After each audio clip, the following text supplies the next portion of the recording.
Hello, everybody, this is Purge bringing you guys a replay coaching here. Just got back from Montreal, so I'm going to get back into the groove of things for a week or two. Headed to Wisconsin next week to visit my family, so see how much I get done.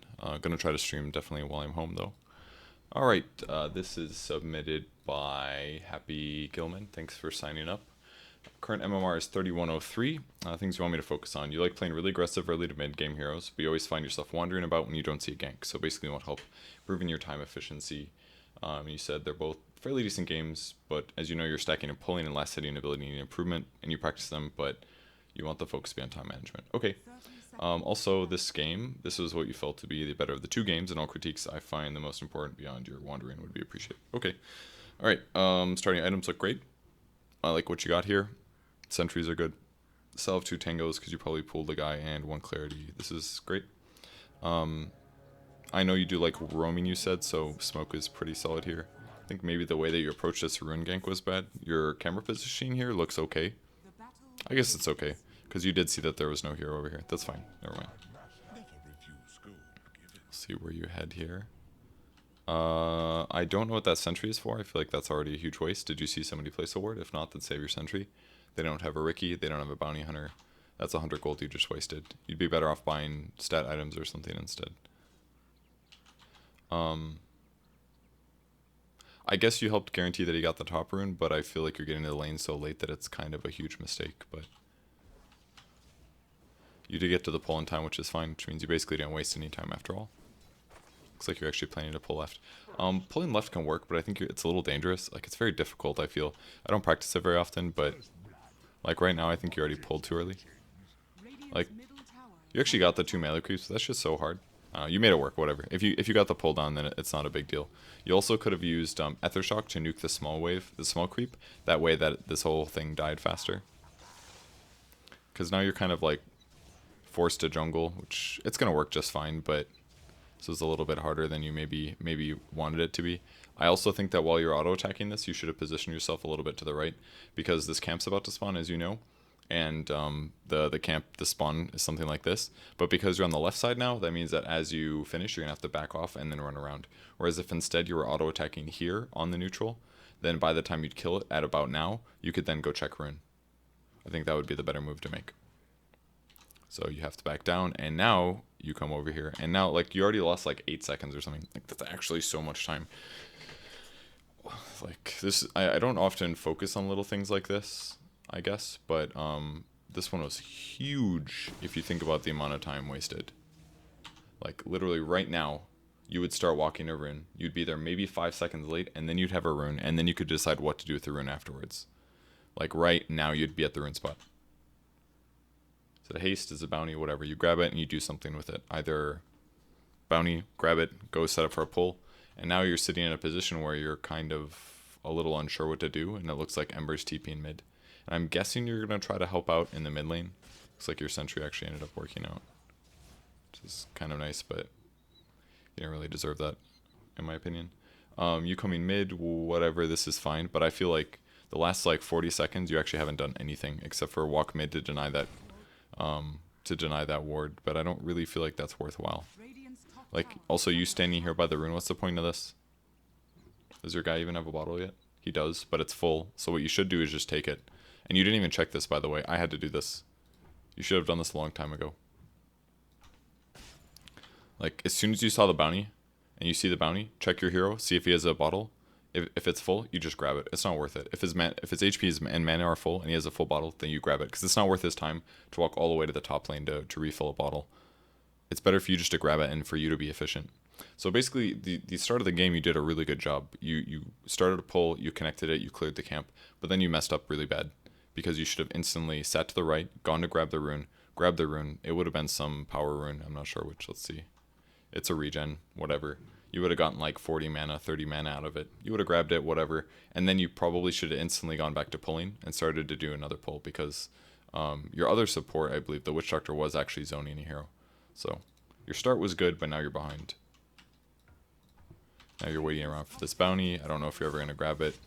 Alright, and then, like, what's the point of this? Like, you already walked mid. He already knows you're there. You walked to the top rune. The bounty rune is still there. You could have had that and been level 3 probably. It would have been close. and now you're attempting a gank with a smoke. But can you even kill this guy? I feel like you didn't gather the information that you need to figure out whether or not you can actually kill him. Like, you actually haven't clicked on any heroes. I mean, you could use the smoke. This isn't a big deal because you know that you can use it here because you know that he probably doesn't have a ward there because you de-warded this one at least. But like, this is just so resource intensive. It's actually been a full minute, 1 entire minute since you were here messing around with this creep. And in that whole minute, all you did was walk towards mid, auto attack a ward, then you walked to the top rune and sat there, didn't grab it, and now you're going to pop a smoke and gank mid. Like, if you're going to do this, you should have popped the smoke right here and just ran all the way around, and as soon as the Ember gets up, you come from behind and you attack the Pudge and try to kill him. But it's so difficult for you to do this because of the hero that you have with you. It's an Ember Spirit. Most of his damage comes from Flame Guard, and Pudge can do magic, so it's going to kill it. So what I was talking about gathering information is you got to look at your ally and be like, am I going to be able to kill with this guy the enemy hero? And the reality, I don't think you can. This guy's got a lot of HP. You guys both have right clicks and all, and yes, you can have this 2-second disable from Searing Chains that does 120 damage, but this is going to do almost no damage as soon as he turns on Rot. Unless you are able to shackle him before he turns Rot on, and then you'll get maybe like 100 magic damage from Flame Guard. But we're talking 220 magic damage over the course of a 4-second gank, and 5 right clicks maybe from Ember, and like some right clicks from you, but I don't think that's going to be enough. I think the only way this works is if you had hit 3 with this bounty rune. I don't know if it would give it to you or not. Probably not. I think we're like a little too early. Maybe, we'll see. Might have given you level 3, and then you approach the gank, you Ether Shock, and then you shackle. And then towards the end of the gank, you Ether Shock a second time. I think that's the only way you get this gank. But you need to minimum check what their items are. What are your items? Also, the angle of attack that you just took was really bad too. You basically ran directly at him. But what you want to do is you want to come from as far behind him as possible, because the farther behind him you are, the more attacks you can get in, and the higher likelihood that you'll get your disable off. So you got to remember, your hero's stupidly slow. And as soon as you break the smoke, he's going to probably react and start running. So this is basically your moment. Now let's see what he's actually looking at. He actually doesn't really see you unless he's looking at the map based on where his camera's positioned. But you should have minimum, if this smoke was broken, the place you'd want to break it is about here. That way, if he starts running, this is his safety zone, and then you're cutting him off. Because you standing here versus here is a huge difference. If this guy actually just runs this way, he lives. If he reacts instantly and he just runs this way, he lives. And like, look at your pathing, you even cut around this way. You needed to literally just, you got to cut this guy off. It's the only way. And he actually didn't pay attention here, so it looks like it's going to be okay. Was this your full mana pool? I guess it was. It looks like you can't do a double Ether Shock into Shackles.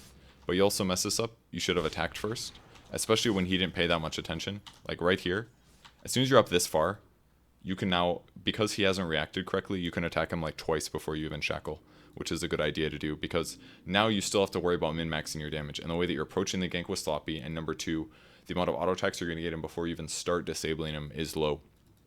That's what you got to remember. When you're doing these roaming situations, everybody has a very limited damage, and you have to min-max mechanics to be able to get kills. If you don't do that correctly, you're not going to get these kills. So the things you did wrong: you didn't approach from a behind him standpoint, number 1. Number 2, you didn't min-max damage with a situation that changed, and by it changing, that means Pudge did not react at all. So minimum, you can approach and attack like twice before you cast Shackles in the first place. Step 3, you might have been able to even, assuming this range creep wouldn't aggro you, and I think it will, you could have hypothetically popped a Clarity Potion right now, and then Ether Shocked him. Basically, right-click, Ether Shock, right-click, then Shackles, and then the Clarity Potion should be giving you mana during that whole time period, and you should be able to Ether Shock again, which gives you 280 damage here, and this would give you 120 damage. That's already like 400 magic damage, which is like 300 HP. That puts him at 500. Plus your 1 or 2 right clicks should put him about 450, and that means that Ember just has to do like 450 damage, which honestly I don't think he will, but you got to min-max, especially against a Pudge like this who has 2 gauntlets and got First Blood and is level 4 when you're only level 2. So let's see how this goes. This might seem like a whole lot of stuff, but he's using Flame Guard. You missed a right click here. Like, look how much damage this guy had. Or look how much HP he had. It actually did work because the creeps started hitting the Pudge there. That was really the big game changer there. Is that Flame Guard kills the creep wave very easily because it does a lot of magic damage, and then when the creeps hit Pudge, it's all good. But that was like pretty close, I would say. And if this guy was paying attention at all, or if he had a stout shield, which he should have, he would have lived, because that would have damage blocked all the right clicks a lot better, yours included. But that was a pretty sloppy gank. It was okay how you approached it, kind of. It was okay how you approached that for your MMR, but I don't think that you did it in a good way, in my opinion. I think you should at least watch the creeps mid to see if any of them were dying before the Ember got here. It doesn't look like it's going to matter. This guy should get the experience. Okay, it doesn't matter, but you see what I mean? I looked at that creep just now just to see if it was dying, because I kind of feel like you maybe should have stuck around. There is some arguments that it's better if you just get back to whatever else you're doing, but considering that you're not playing super efficiently yet, I think that doesn't even matter either.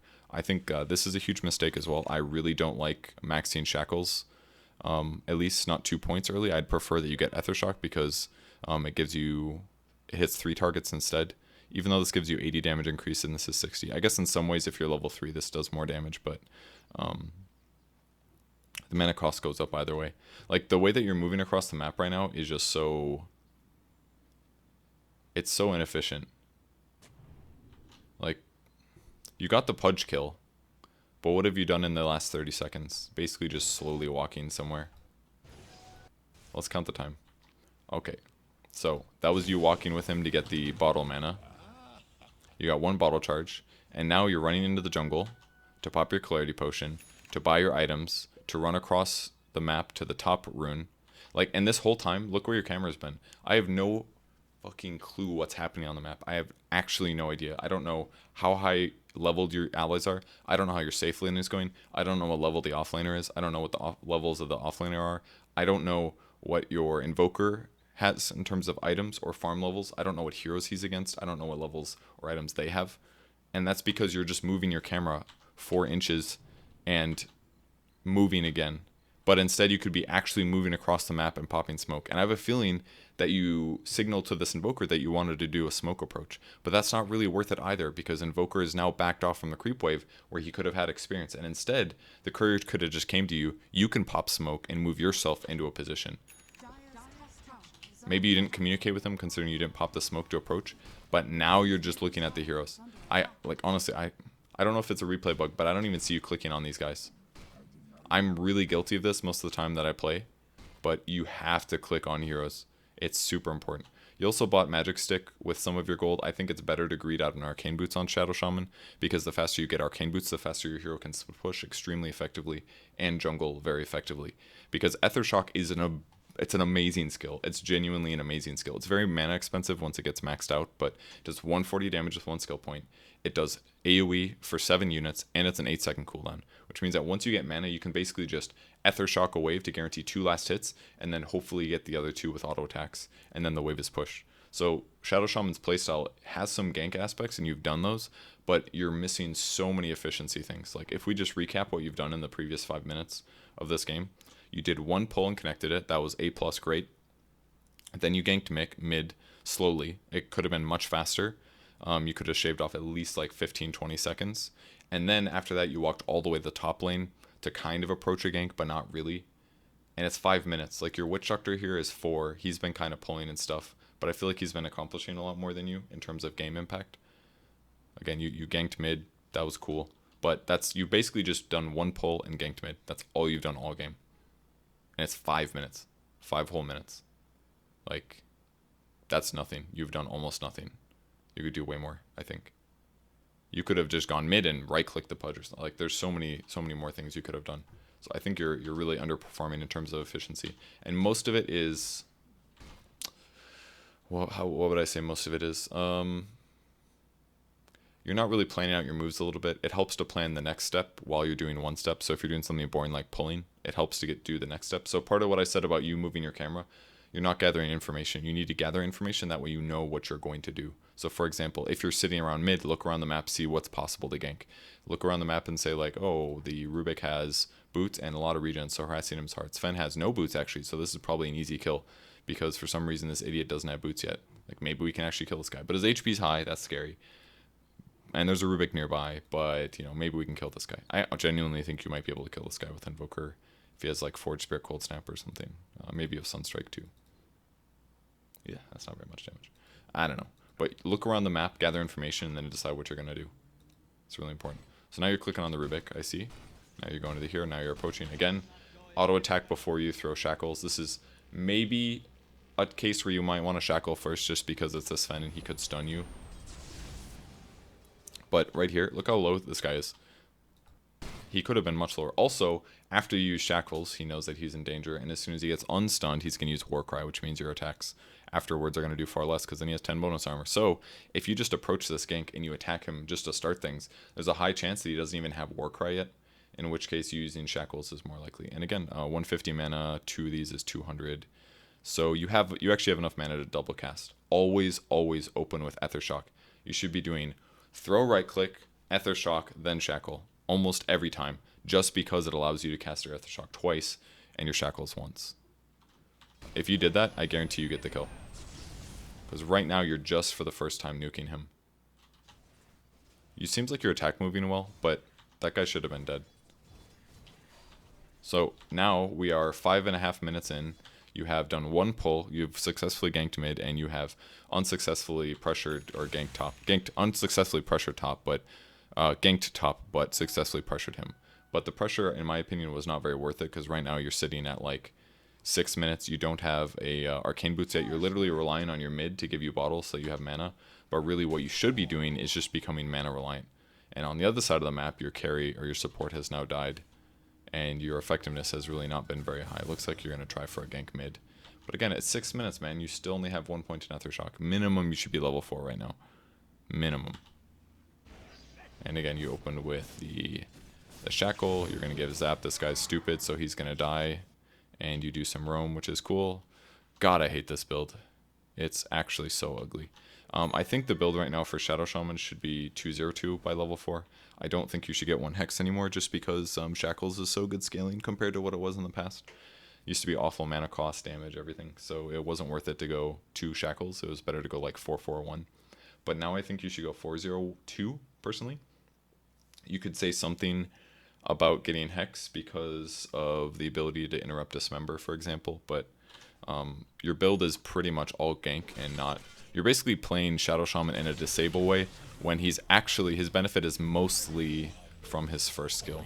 In all honesty, most of the value in Shadow Shaman actually does come out of Ether Shock and Shackles. Hex is pretty good later, but early game, Ether Shock is god tier. You gotta max this skill out. It's really important. And because you're now behind, like, Shadow Shaman has the potential to be aggressive, and you have been like ganking and pressuring lanes and stuff, but you should also occasionally be greedy for yourself, and that's why I think the arcanes is so important. And like, why buy your magic wand? You just spent 165 plus 200 plus 100. You spent 265 gold to take your magic stick and to add plus 4 stats to it, which I guess gives you more mana pool, and yes, you can get more charges. But look at these enemy heroes. How many spells are they really going to cast? Pudge is going to hook Dismember, that's 2. This guy's going to open Wounds Rage, that's 2. Maybe use Infest. This guy's going to use maybe 2 skills. This guy's going to maybe use 2 skills. Like, what is the point of taking the first 465 gold that you get in the whole game and putting it into a magic wand? There's no reason. It's not worth it, in this game at least. And some, whatever, buy your magic stick if you really want to. But if you're going to spend gold on items early on as a support, especially Shadow Shaman, it should either be trying to greed out a fast arcane boots, because when you get that, the game completely changes, or you should buy Raindrop, just because it's going to give you 0.85 mana per second, which is like a 80% increase. And it's also going to damage block, which will help offset some of the fact that you are weak to burst. Although your base strength on this hero is actually not bad at all. The fact that you have 26 already is pretty incredible. That's actually insane survivability, I must say. So that's like 720 HP by level 4. That's actually really good. Your armor's kind of low. Maybe this here's a lot better than I keep thinking that he is, but I think most players almost always grab line over this hero, but this hero definitely has some potential for things like split push. He's just kind of weak as a dual lane support is one of the reasons that he's not picked up very much. But I think there's some potential for SS to be played. But you got to greed out the fast arcane boots, and you got to max out Ether Shock first, because that's going to give you farm potential. Because as of this game, the way this has gone, you have like 5 last hits from jungling, from doing 1 pull, and ever since then you're just roaming, and that's not how you play this hero, because now you're behind. All these heroes can counter you. Like, this guy hard counters you with Rage. This guy hard counters you with like Hook Dismember, because your hero's squishy, you have bad mobility, and you can't really disable him easily and get out. I'd say even like Rubik's Sven. Most of these guys are just effective against you, especially once they get BKB, and you're already behind.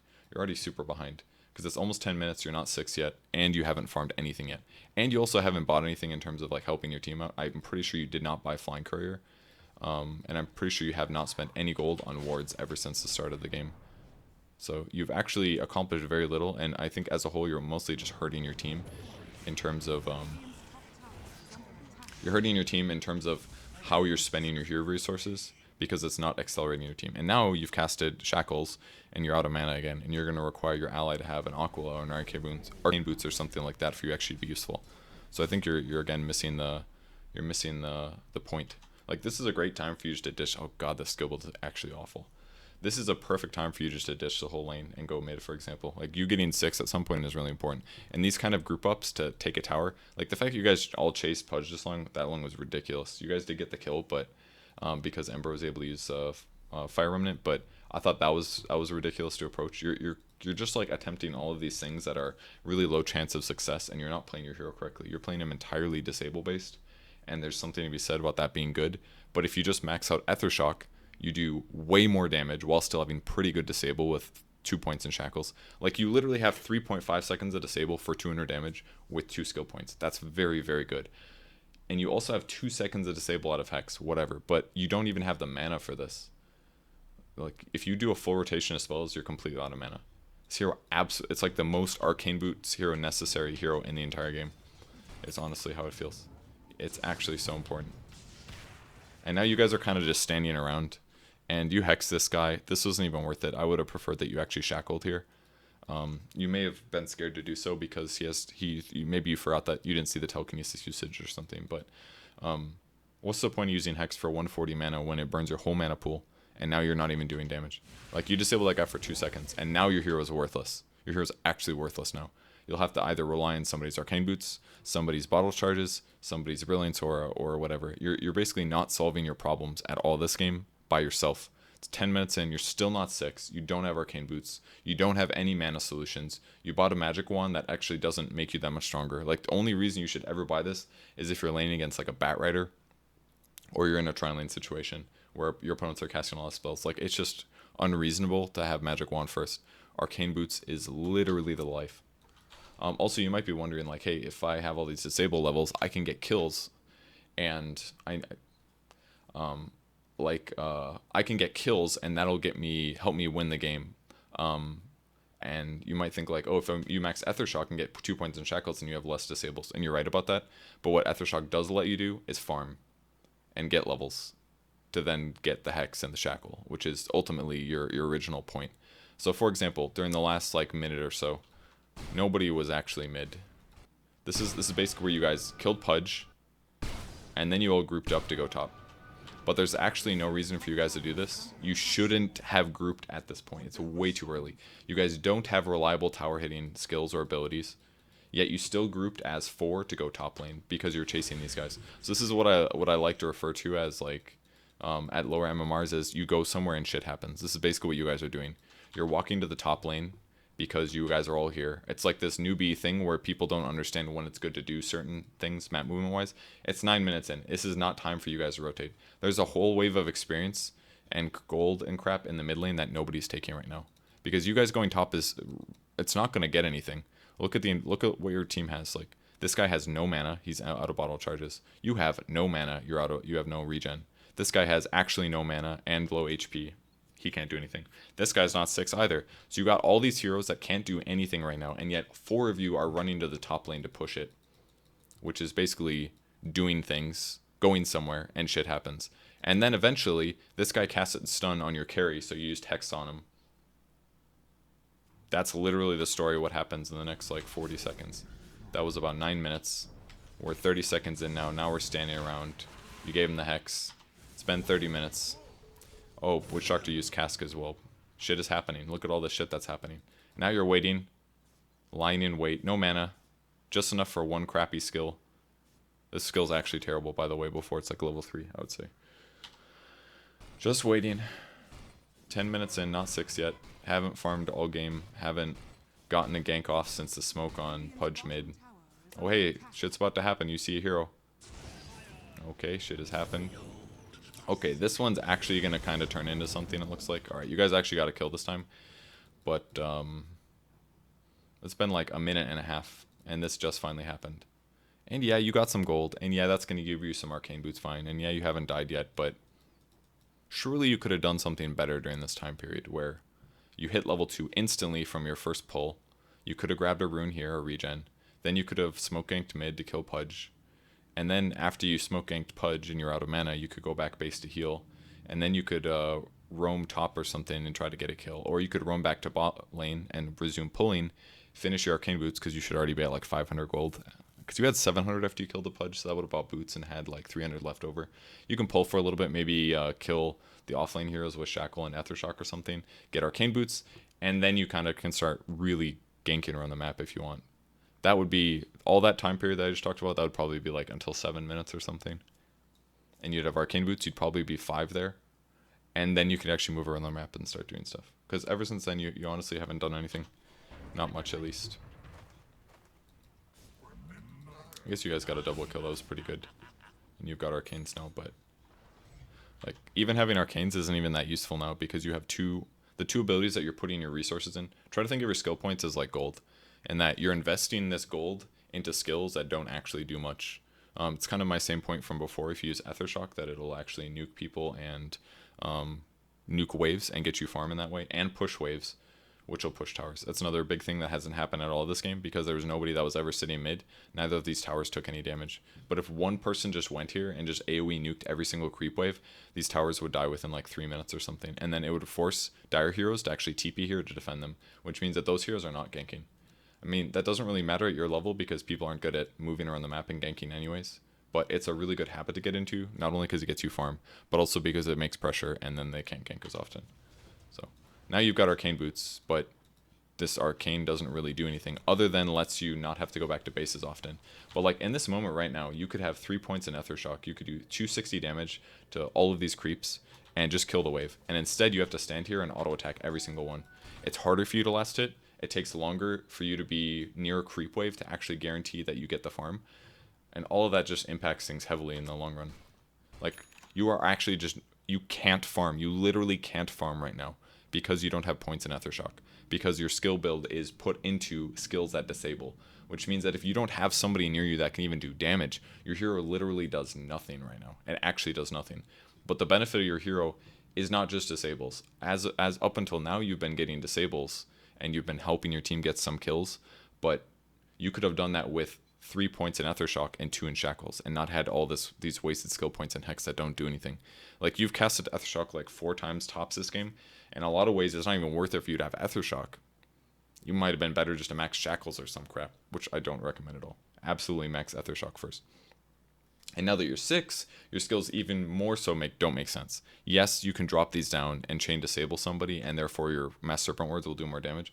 But these don't do very good damage to heroes, especially not versus Sven. He's already got pretty good armor. He's normally supposed to have a stout shield. And if he presses Warcry, he's just going to damage block everything. That's because these do piercing damage, so they don't do very good damage to heroes. I don't remember if it's called, it's not piercing anymore. They changed the name, can't remember. This isn't even good for killing heroes. It does bonus damage to creeps, to neutrals, I believe, and it does relatively good damage to towers. So the way that you're actually supposed to play this hero is you do a hybrid of pulling, of ganking, of lane pressure, and then you get arcane boots. And then once you have arcane boots, you should go places, push waves out, and then drop your ulti on a tower.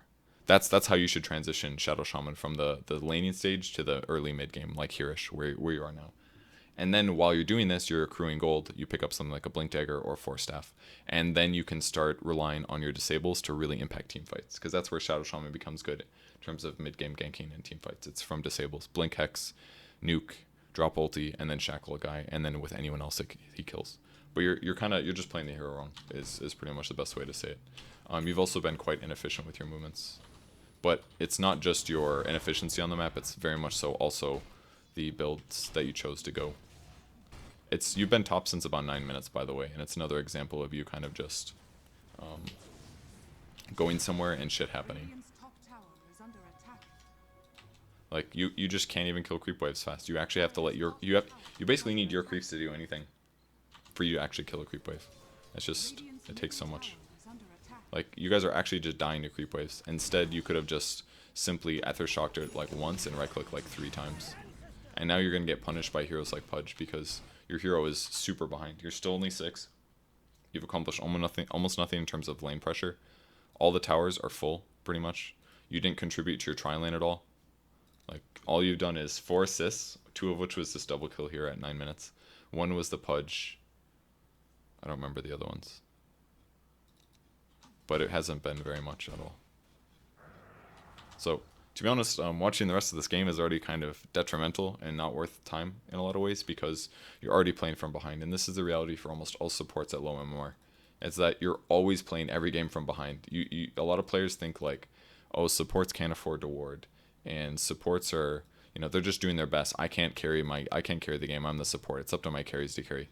But you can always do better early. Like, it's just different than cores. Cores look at CS totals and they're like, hey, I got really good CS at 12 minutes. Like, Sniper's like, nice, I'm really good at last city in this game. I did a good job. And he's doing a great job in terms of that. Absolutely. So yeah, he has these obvious metrics, but if somebody just looks at your stats right now and they say, oh, he's 114 at 12 minutes, he's level 6, they'd probably say like, okay, he's got arcane boots, and okay, he's level 6, that's a little low. But they'd look at the skill build and be like, okay, your skill build's bad. But if your skill build was good, it's difficult to say like, did Shadow Shaman do a good job right now? And the only way you can tell is by watching the replay and looking at how they spent their time. And that's how I know that you spent your time inefficiently. And also your skill build puts you in this worst place. So it's like, if we continue watching this game, it does show us that, like, we can learn things from it, but I just want you to understand that you're already way behind. You're already so behind where you should be. If we compare your net worths to the other heroes in the game, you're like way down here. And these guys all suck at farming too, because they should have way more than this. But as soon as these guys get a BKB, you're screwed, kind of. And most of them should have way more items than they already have.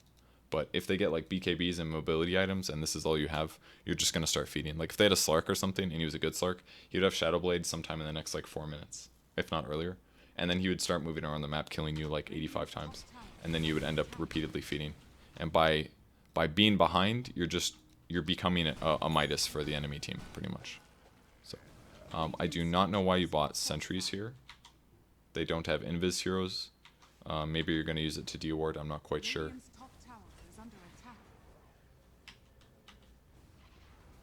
You're also showing yourself on the creep wave, now they know that you're top. But again, the same issue lands, you can't actually do anything to make this wave die faster. So now you just stand here, and the same thing is likely to continue here. You'll come to the top lane to stand around. If you had 4 points in Aethershock, I would come up to this creep wave, I would instantly nuke it, the range creep would die, and this creep would die. And then I'd auto-attack this creep to die, and this creep to die. And it would be done instantly. But instead, for you to get gold or experience, you literally have to stand there. This was pretty good, I guess. This was good. But again, same problem. Now you have to slowly walk forward. And again, you're standing around. Because this is the best you can do in terms of pushing a lane. And now you're going to finally put a tower or a ward clump down, but it's like we're 14 minutes in. Okay. See, like, you could have done this by yourself at like 8 minutes if you had just been more efficient with arcane boots. Literally, just go somewhere that other people aren't. Nuke the waves to get fast level 6. Occasionally mix ganks into that. And then you go somewhere that your allies aren't, push the waves out. And if your opponents don't show up, you just drop the wards on the tower. And if they TP 3 heroes and glyph it, who gives a shit? It's so worth it. Because you don't really need this for your ultimate. For your team fights, really. So it's fine. Oh, he actually stole wards, I see. You really overstayed your welcome here. That was it. See, like, the wards just do actually terrible damage. It's kind of good, but it's really not good. So you definitely overstayed your welcome here. You finally got some good last hits, but it's mostly just because you put the wards down. That was actually close. Alright, so you're respawning. You got 900 gold, to see what you do. Glimmer's not terrible this game. Force Staff is pretty good. Like, this is a perfect time where if you look around the map, this guy's already farming here. Sniper's probably going to get the safe lane. What you should do, actually, is just farm this camp. But you can't do it because you only have 2 in Aethershock. So instead, you're going to probably walk past and stand around. Okay, you actually smoked a 3. This is okay.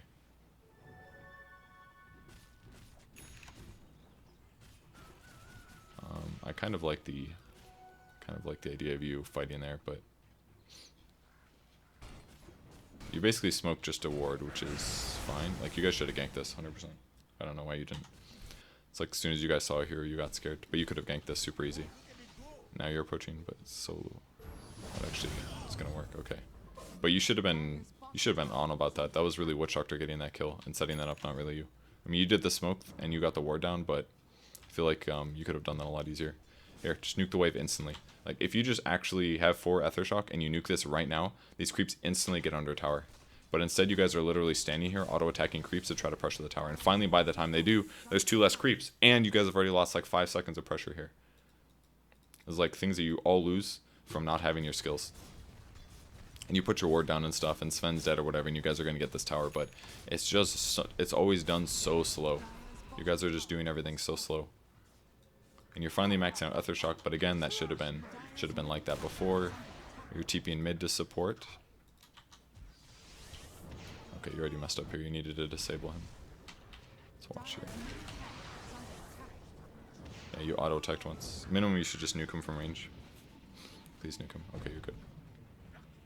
You also could genuinely have a Windlace. Windlace is really, really good on all supports. It's really recommended on Shadow Shaman as well, since the hero is so slow. You can't really get Tranquil Boots on the hero because Arcanes is so important, so...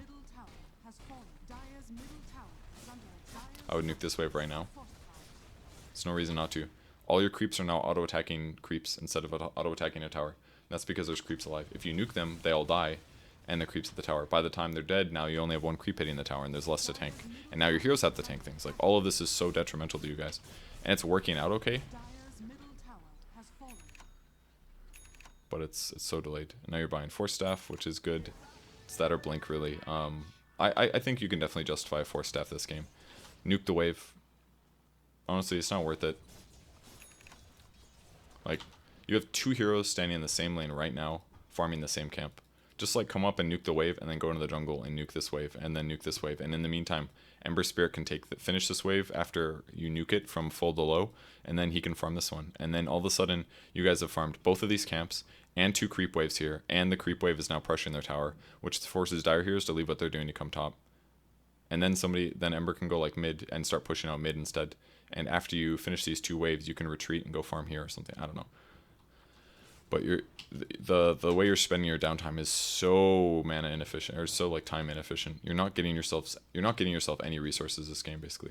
Like I could be, if I was playing for you, I'd probably be around the Invoker's Net Worth, I'd expect. Because this guy was offlane, and he's got very bad kill participation. Like he's been in almost nothing, and he's got 100 CS. And you have 26 CS, I guarantee you could have like 40 more. Something like that, maybe 50. And you've actually been in a lot of kills, though. That's why you could easily hit this, I think. And it would have resulted in less towers on the map earlier in the game. Like, you guys are winning now because you won the last couple fights.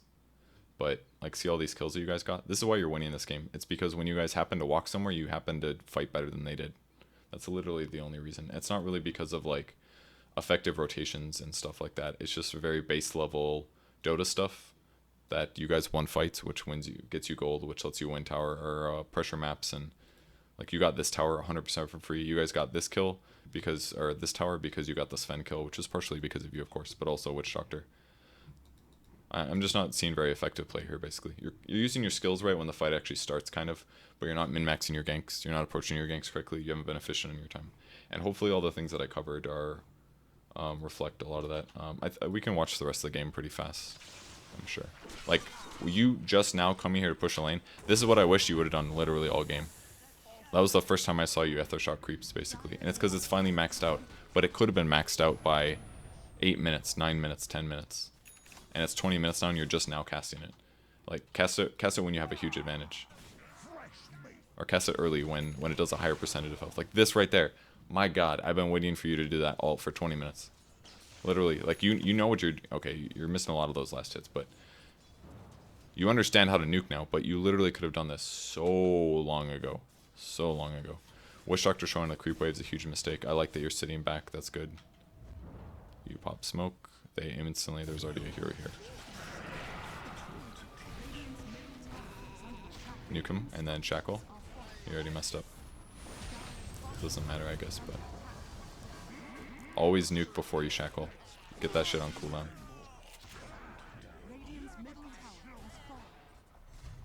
If you had Windlace, you might have caught him there. 20 extra movement speed.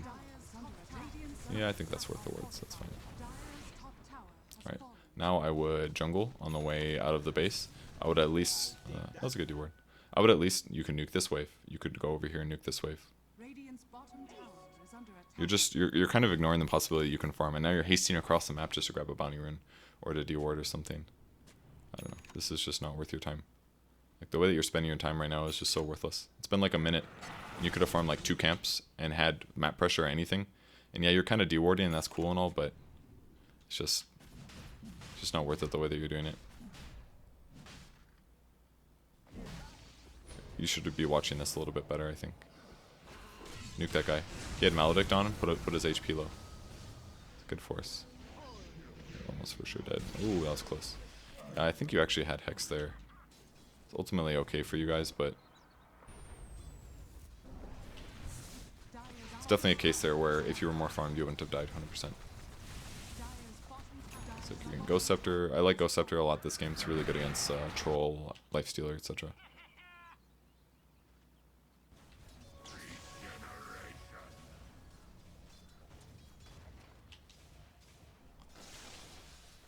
Before, you should get 2 last hits every time you Ether Shock.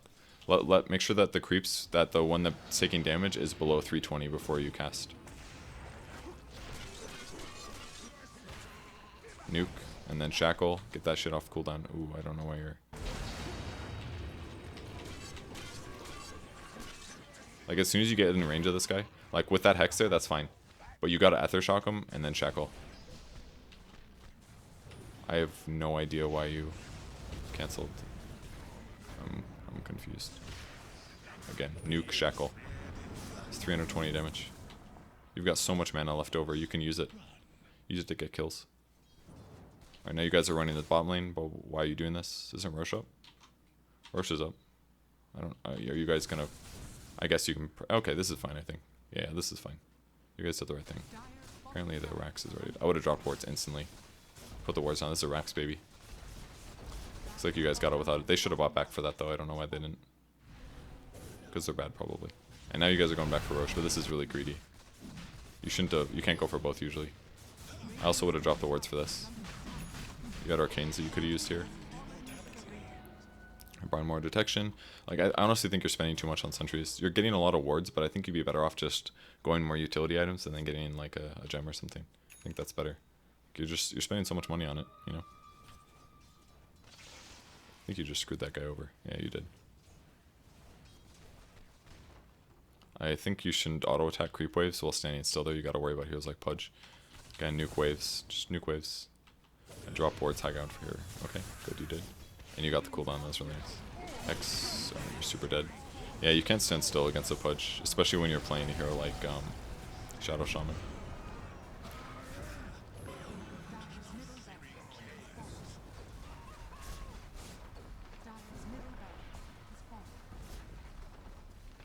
Like, you did group with your allies, that part was good and all, but I think this game was very largely won by, probably say like Ember Spirit and Sniper or something. This guy farmed extremely well. This guy did pretty darn well as well, I think. His last hits aren't amazing, but they're pretty good. I didn't watch Witch Doctor's game. Like, you contributed definitely, but it wasn't like massive. You could have improved a lot. And now your skills look fine. Like, I can look at your skills now and be like, yeah, your skills are fine, your items are fine, but the path that you get to that place where you're actually closer to level 16 it's really important, the path that you take to get there. And I think the path you took was like one of the hardest possible with the skill builds that you went. Okay, I think we have dissected this one off. Let's hop into the next one. Oops. I am bad at copying and pasting today. There we go. Okay. This is your silencer game.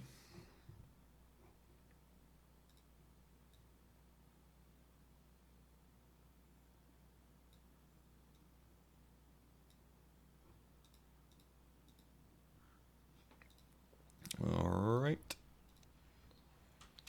So, comments on this game. You're wondering if the harassment of the Elk early game is worth it compared to just pulling. Between 6:30 and 8:30 you went top looking to help the anti-mage and ended up wandering like you tend to do. How long should you wait before moving on? I guess being able to understand how effective your movement has been is an important thing. I don't like that you bought 3 clarities. I would have liked at least 1 ironwood branch, because at some point, are you going to really use 3 clarity potions? It takes 50 seconds for it to go through. In a lot of those cases, like in any case that you'd actually need to use 2 clarity potions, it's usually better for you just to run back to base. Because if you can't be attacked, then there's a lot of people that'll just break your clarity routinely. You guys should definitely have fought for this. That was silly. There's only 3 heroes. You guys definitely could have fought there, I think. All right, let's see how you do the mid pressure. I think generally Silencer's really bad at pressuring mid. Oh, the Alchemist is safe lane. Oh god. Okay. Your curse there was all right. This is I would say definitely a bad level 1 nuke. Actually, it's not bad. It's 74 damage. It's not bad, I guess. So if they don't cast a spell, it's fine. It's like a regular nuke and it slows for 9. I think it's still a really long cooldown. Maybe Arcane Curse is better though, because it does 150. Might be better to get Last Word. If you hadn't used it by the rune spot, I'd argue that Glaives of Wisdom is far better level 1, just because it gives you like 9 pure damage to harass your opponent with. And then if you use it by clicking on the icon, or by clicking the hotkey and casting on your opponent, then it doesn't aggro creeps like right now. Okay, looks like you know what you're doing. Yeah, I just right click the shadow this guy. Just get him out of the lane. This is good. You did aggro the creep wave a little bit, but this is so far so good. The way you're doing this is pretty solid. You hesitated there for a second. You should have wrapped around instantly. Like right here. Just instantly start walking around. Like, it shouldn't be this guy's job to zone him. This is your job as a support. Just you looking over here for him is good. But yeah, definitely keep an eye out for when the creep wave is going to come. Perfect. Just walk past instantly, and hopefully the PA is not missing any last hits here, but I feel like he's missing a fuckload of last hits. Again, don't aggro those, because every time that you aggro the creep wave, you have to walk all the way to your creep wave. But if you just see it coming and you stand here, you let it walk past and you start zoning. So basically every time that you aggro, this guy gets to walk from here all the way down to here. Every single time. Look at his pathing. And this is part of the thing that's fucking you guys over in this lane, is that because he's able to walk from here to here, he's just putting acid spray on the creeps and he's getting last hits. But if you just didn't aggro the creep wave, you would stand here, the creeps would pass, and as soon as they got to here, the creep wave's all the way down here, by the way, normally, you would just step out and start zoning him again. So every single time, the fact that you're aggroing the creeps is actually what's fucking this lane up completely. You're kind of zoning this guy, but he's genuinely getting farm. And again, you aggro the creeps again, so now you have to walk all the way to the creep wave. So you're supremely messing up the zone potential, and you can't do this. This is the most important creep to have on the wave because it does the most damage. You're still fine because this guy keeps acid spraying the wave, so the wave is actually always pushing away from him. And in a lot of ways, it's actually not helping him because he's pretty much not even getting these last hits because acid spray only does so much damage. So this guy's actually stupid. Like, he doesn't know how to play his lane either, but you shouldn't let him. You're making big mistakes by letting him even come up to the creep wave and consistently aggroing things. Just sit in the side jungle and then come out. Like, if you just put a ward down in the lane, it would have made such a big difference. Just because you would have seen where the creep wave is, for example. And this is another big threat, actually, was that bounty hunters in this game. Something that you didn't really react to very well. I don't know what you're doing now. Maybe somebody called MI and you got scared or something. I don't know. I don't know why you ran all the way back here. What was the purpose? Did I not player perspective view? Like, you're missing some HP and bounty's a little scary, but you could check his level. He's only level 2. You wasted half yourself. And in the meantime, these guys got all the experience they wanted. I don't know. I feel like your last like 2 minutes have been really weak. And now Alk is getting pretty much whatever he wants. This should be a kill, I would assume. Alright, that was a good TP by him. Just put a lane ward down, honestly. Because you're getting outplayed because you don't have lane ward. And now you're getting brown boots, but it's super delayed actually. And your experience as a whole is not very good. And the experience that Alk has is pretty good. He's got level 3. It's okay. You haven't really pressured him effectively, in my opinion. I don't know what you're waiting for. Looks like you're all tabbed. You definitely look all tabbed to me. You're actually just splitting experience with the PA the whole time. It's 6 minutes in. This guy's barely level 5. It's not good. I think your zoning was not very good here. Okay, you guys got a kill. Good. I'm not really sure which skill you max out first. I actually really like Arcane Curse to be maxed personally because of the slow that it provides, but I mean, this is definitely the better nuke by far early, but I would argue that at level 7, if you want max damage, you have 4 Curse, 1, and Last Word. In this game, considering their heroes, I would say that it's okay to do that, just because they don't really need to be silenced, except for maybe like a Lion. This is maybe the only scary one. So I think it's better if you actually get Arcane Curse. Plus, it's very good against Beastmaster, since he has a lot of summons. And maybe Bounty Hunter as well, since once you cast on him, he was almost always going to press Invis, so if you always start with Arcane Curse, and then follow up with a Last Word, that you'll be able to get the cast off. Okay, so your question was, you came top to help the Anti-Mage. And was that effective, I believe is what you asked. Let's first take a look at what Anti-Mage has.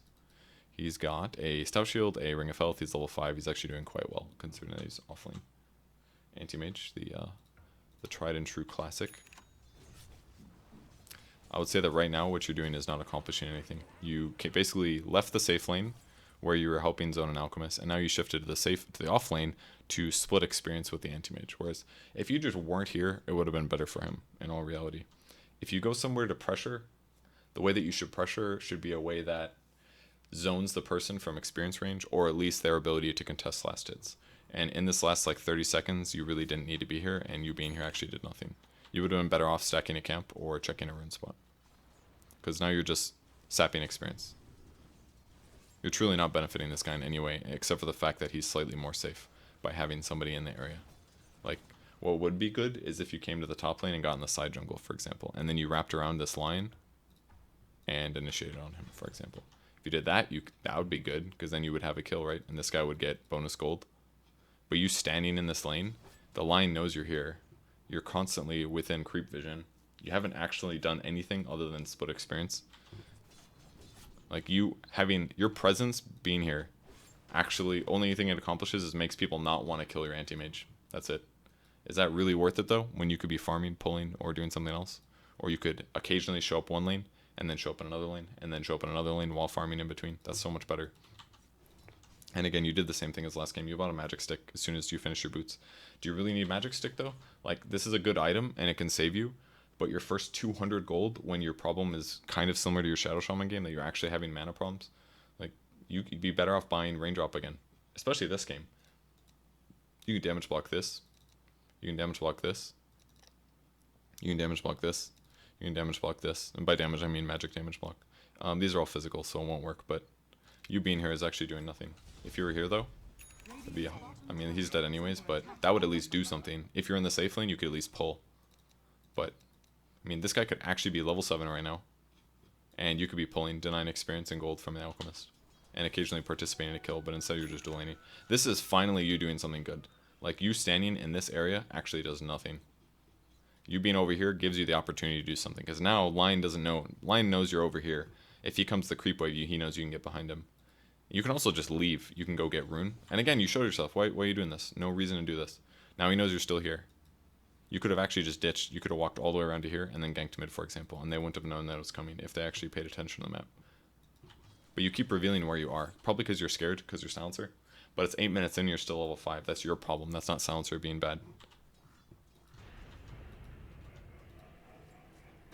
Like, you did damage to this guy, that's cool and all, but I don't know, man. Like, this guy was going to get this much farm regardless of you being here or not. Now you're TPing in the bot lane because there's farm, I think. But yeah, you're kind of, it was a mistake. You just kind of ended up feeding instead. Like, it's too late to do this. This is just dangerous anyways, because around the 8-minute mark or so, Dire is almost always going to pressure the safe lane tower. So it's just crazy for you to do that in the first place. I don't know why this is flashing. It's weird. Okay, tower dies. You got 75 gold. And now you're genuinely gimped. You're 9 minutes in as a Silencer. Your strength gain is okay, but it's really low early. And you don't have any items. You actually have no items. You have literally boots of speed with a magic stick. That's all you have. All that you've guaranteed this game was the one. All you've done is gotten one assist on an Alchemist and kind of zoned him a little bit from the lane. You going to the Anti-Mage's lane, you actually accomplished a 0. The only thing you did was you casted your 3rd skill on line 1 time, which is why he's missing a little bit of HP, but really it should all be healed. This guy's actually off laning right now, basically. So, what should you do is probably the better question. I'm pointing out all the things that you're doing wrong, but maybe how about what should you do? You needed to not aggro the creep wave continuously because that helped Alk be better at what he was doing, and it limited your ability to zone him properly because you had to spend 50% of the time that you could have spent zoning him running away and then wrapping around and then doing it again. That's a huge amount of time. Instead, you could have came out after the creep wave passed, attacked him like twice, and he leaves. And if you do that like 3 times in a row, he's just going to leave the lane and go jungle, which gives you time to do shit. Like pull, for example. That's why lane ward is so good, because it'll spot when he ditches the lane, for example, without you having to physically check with your eyes. So, you could have zoned him easier. Then you could have started pulling, get yourself some levels and gold, which would have meant way more items than you have currently. And then you can maybe rotate that into some ganks. I think Silencer can gank okay. Don't remember what's the mid matchup. It's a Invoker versus a Kunkka, looks like. Is absolutely a lane that you can gank 100%. Because this guy, he's got okay armor, but his HP is a little bit weak. And with Invoker here, with Forge Spirits and like Sunstrike and Cold Snap, you can definitely kill this guy. But I would have gone 3 Arcane Curse, I think, to do it with 1 last word. I would have gone 3-1-1. That way you get a little bit of slow in there. Might have been enough. Because minimum 3 points does 30 times 6, which is like 180 damage. It's pretty shit, but this would do 150 at least. It only gets 50 extra damage per level. So it's semi-comparable. And if he casts like Boat or Torrent or something, then he takes extra damage. I don't know. I feel like you ganking mid, for example, is a possibility that could have happened. But we're 10 minutes in and you're just now getting 6. And does your ultimate actually... Is it useful this game? I don't know if it's really that great this game, to be honest. It's not really a very good Silencer game. This is like the first time I've seen you stack as well. That was good though, that you stacked and now you're going mid. This is good because this is where the experience is right now. Alright, you got 6, which is cool. I'm going to go back 10 seconds and see how you reacted to this. Alright, you saw that guy use haste and run over.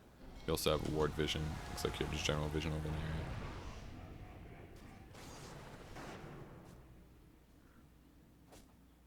I have no idea why this guy is ghost walking. This is not very smart. Alright, and now you're running back mid because there's some shit going on, I guess.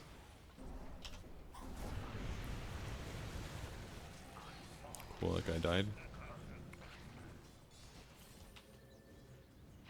Now you're again buying your magic wand. I'm disgusted. You're also spending a lot of time on this. You got 2 sentries. I guess you kind of need the sentries, although I would prefer that you go dust, I think. Just because you can find the bounty with it easier. And now you're buying your wand again, but again, you don't really need a wand. You can go like Earn Wand, I feel like would be better, but you need some kind of mana regen. And since your hero is has so much int base and gains int from things like stolen int, then I would prefer it if you instead got a mana regen item. I think that would be better. Looks like, oh, you'd actually do. I think you, oh, this is not good. You are super misclicking. You definitely should have ultied there, I think. He followed you the whole time though, that was obvious. Based on my perspective at least. Alright, looks like you're buying arcanes. This is a mistake, big time. You don't need arcanes as silencer. Your ultimate has, or your spell has a 12-second cooldown and it hits 1 guy. It doesn't farm. It hits 1 guy. So that means for you to actually run out of mana, you'd have to cast this like 4 times. Your hero really doesn't need this. I think you're better off buying treads almost every time, or tranquils. Treads or tranquils every time when you play this hero. I wouldn't do anything else. Maybe brown boots. Probably not phase. You're spending all this time like getting wards down and shit, but you haven't done anything else. I think in terms of support duties, you're focusing way too much on warding and putting sentries. Like, it's good, but it's better to pressure by far. So much better if you pressure. Then I think ganking is far more important for the overall game than warding and dewarding. So most of the time your allies aren't going to pay attention to crap like this anyways, and people's skills and the ways that they're playing the map isn't even safe in the first place. So it's just like you having a ward and like dewarding a ward like this, that's cool, but your sentries in a lot of ways are better off used to check bounty, and you haven't adjusted in any way to the fact that there's a bounty in this game. You just continue dewarding, which I'm not a huge fan of.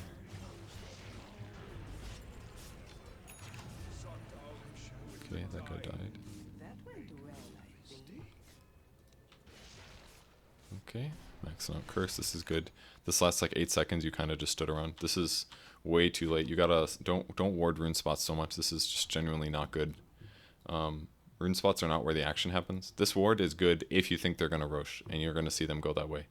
This ward's good if you think they're gonna invade your jungle, which they might because you lost your tier 1 tower. But a better defensive place is somewhere like here or here. Is generally a lot better. Somewhere like this cliff or right here or even in lane over here can be really good. It's better than this one. This one's not good. This one's mostly not good either. It does help you get some vision in their jungle, but I think this one's much better. It spots more rotations. Or if you can get inside their jungle and put a ward behind the tower, would be better. I talked about before, you spent like 5 seconds standing around here. It would have been better if you instantly started walking around. You can even put a ward here, or you can move into the jungle and put a ward here, or move behind and put one here. That way when you pressure the tower with the push after getting the kill, that you'd have a higher chance of taking the tower. Like this ward is way too late. You guys are trying to kill this tower, it's almost dead. This ward would be better, deeper.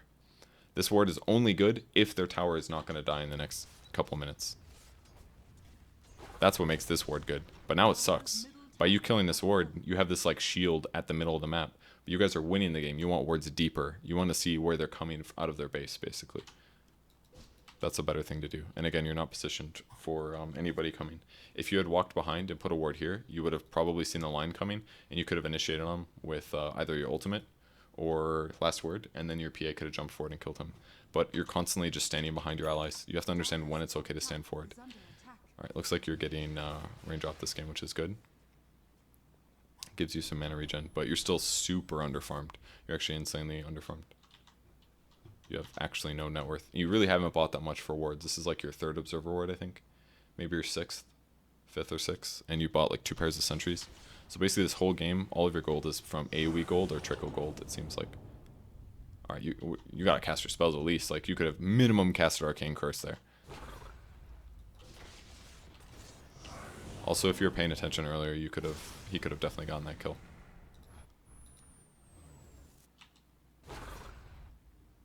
Oops, I clicked on the wrong here.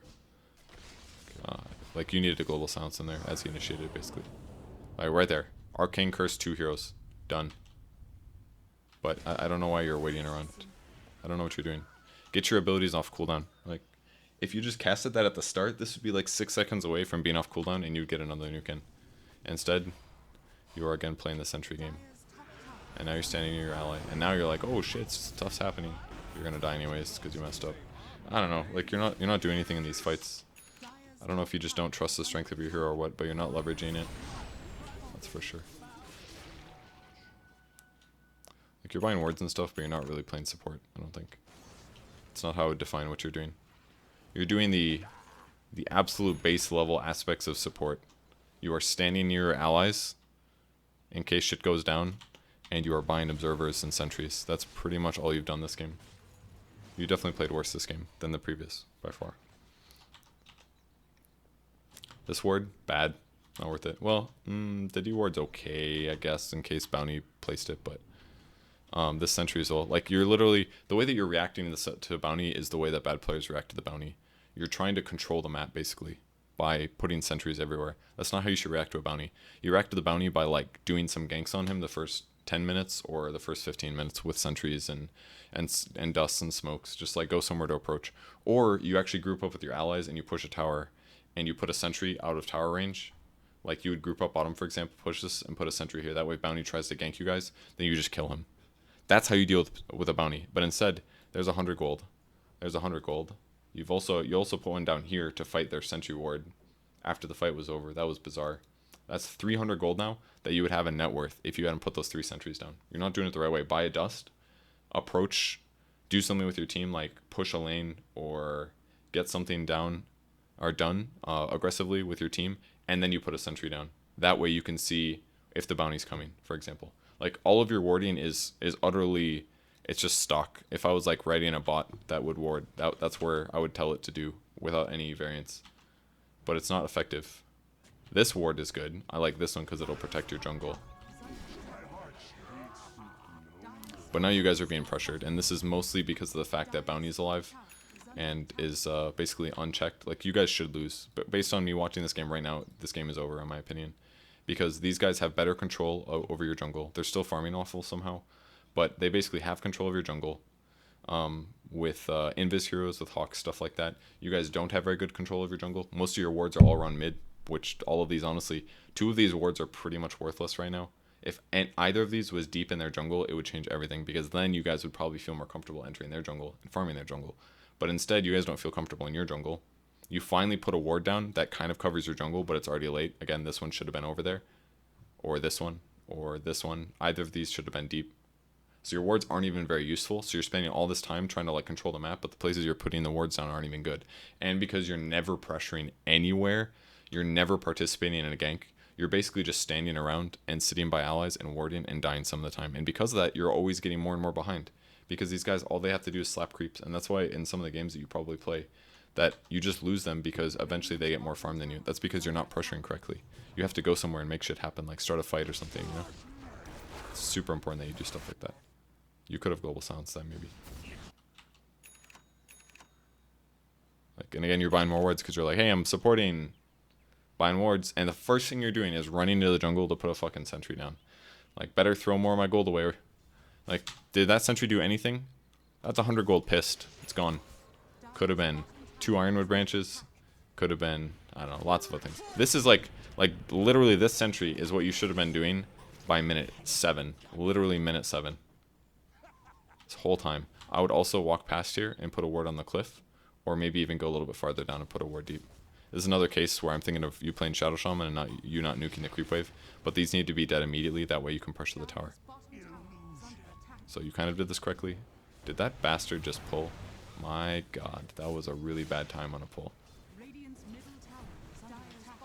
But this is really late, you could have done this already. Like, that's already 30 seconds too late. It worked out, but...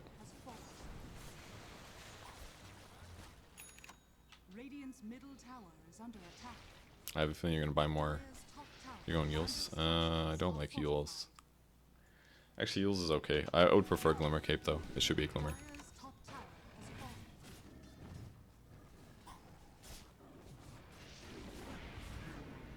Okay, that guy died. You guys are kind of just, like, literally running around as 5 across the map and stuff, and they're not reacting even. Like, part of the problem with Silencer as a support is that you can't actually farm well, because Arcane Curse is such a bad AoE ability. But you're still kind of just walking around with your allies and waiting for shit to happen. That's the issue. It's like, this guy's making shit happen, but... Like, again, you could have ultied. I don't know why you didn't ulti there. Like, right here. If you just ulti right now, this guy dies for sure. If you had a dust, this guy dies for sure. Like, you can see this. This stuff is all happening. This guy literally died because you didn't cast anything. You casted 1 Arcane Curse that hit nothing on the ground. And now you're casting, like, come on, you missed your window already. Like, you're playing your hero wrong if that's when you cast your ultimate. As soon as there's like an engagement and you know for sure that people are fighting, that's when you cast your abilities. If you had a dust again, that would have been easily kill. Lion looks like Lion survived. Yeah, because he actually has items. He's got a Glimmer Cape and a Tranquils. He's got 27 last hits and you have 7. This is probably just because he pulled or occasionally would farm a wave. That's why this guy lived here. So your lack of pulling and contribution to the game caused this death. And Yules is not the solution on this hero. Like, the only time I would buy Yules on Silencer is if they have an Orchid coming. That's pretty much the only way. You can remove track, but it's not a solution. You being like 40 movement speed faster is not a good item. Like, and based on you buying this, my feeling is that you don't understand how to play the heroes at the base level. Like, minimum, you should probably watch a pro game, or at least like how a pro player will play a hero and see what they do. And then I think you need to build that way. Again, you're placing the same ward spots. This ward is not very useful. What you should have done after respawn is like grouped with your allies, popped a smoke, and went somewhere where you think an enemy is. And then if your smoke breaks, then there's a bounty, you pop dust and you kill bounty. And then you pressure the map. But every time upon respawn, all you're doing is walking across the map to put a ward down, and then you're standing around or kind of like slowly walking somewhere until a fight happens. Like, okay, now you've got a smoke, but you could have done this earlier while you were moving. Like, you walked all the way here, put an observer ward down, then you walked all the way back to prepare for somebody's smoke, but instead you could have just respawned, smoked with like 3 heroes, walked to the top lane, tried to gank whoever was going to farm this lane. Oh, hey, there's an alchemist there, you kill him, and if there's nobody farming the wave, you go from camp to camp, and then put a ward here, and see if there's anyone here. Nobody there? Okay, our smoke failed, whatever. But at least then you get a ward down, while your team moves into enemy territory, and then your allies, as you're leaving, farm out these 2 camps on the way back, so it's not wasted. But instead, you're spending all this time just to spend the little gold you have on wards that are like okay, but are they really making a difference? Has there been a fight where like you having a ward down changes things? Literally every fight has been like people standing around in a certain area, shit happening, and one team winning and one team losing. And this game, you just happen to be losing more than you're winning. The last game. You also smoked with a track here. That's not a good idea. I don't know if they're actually paying attention. It doesn't look like it. Cool, you got a kill. But you could have done this earlier. This should be a kill. Definitely should be a kill. Alright, you guys got another kill. Hooray. Those are worth like a lot of gold. You should have tried to last hit those better. Should your sentry spot that guy? I feel like it did. Your ultimate here is definitely late.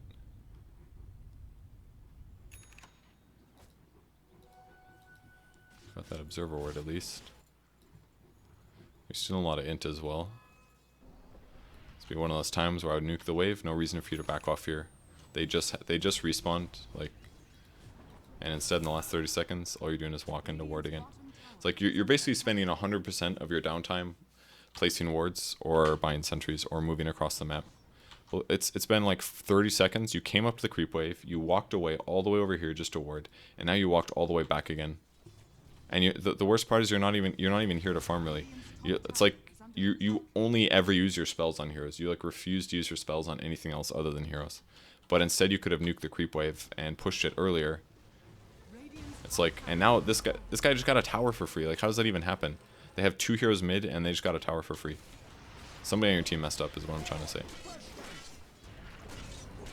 You should have definitely cursed while they were actually together. This is just, yeah, this guy actually just lived because you didn't curse there. There's 2 heroes, use your spell. As soon as this guy landed, right here, curse right here, landed on 2. You got the skills, might as well use it. He should live now. And you also died. Instead, if you used curse, it would have taken a lot longer for that guy to even get to that position in the first place.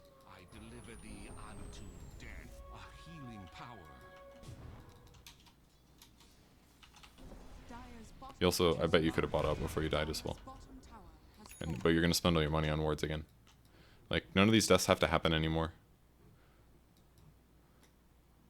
I don't know, if you just had like treads or something, or like treads glimmer cape, you wouldn't have died there. And you can initiate better, and you can move across the map and do stuff. If you walk somewhere and put a fucking ward down, damn it. God damn it. You are not playing support right. Supporting is not about respawning, warding, and then standing around. That is how you're playing Dota. You are not playing Dota right. You're playing Dota the most fucking boring way I've ever seen. I honestly, I can't even believe that you enjoy playing this game if this is how you play every support game, no offense. Respawn, put a ward down, and then go put another ward down, and then put another ward down, and then fights kind of happen sometimes. Like I honestly feel like you're wasting 80% of the time that you play the amount of time in game that you're spending. Like here, you just did something finally. You actually pushed a wave out. But then you're retreating. Why are you retreating? You guys could push forward with this, go into the enemy jungle, and put a ward down somewhere. It's like you're absolutely terrified. It's like the way that you play Dota is you're terrified to get killed, so you just do ultra safe stuff all the time. You never do anything aggressive. But part of winning Dota is doing aggressive things. That's what I've been talking about this whole time when I say pressure. You have to pressure people. It's really important. Alright, I gotta get going. Thank you so much for signing up. I think we're over time, and I think that's all. Yeah, just pressure, cross the map, pressure, get wards done, do aggressive things. It's really important, because right now the way you're playing Dota is super off.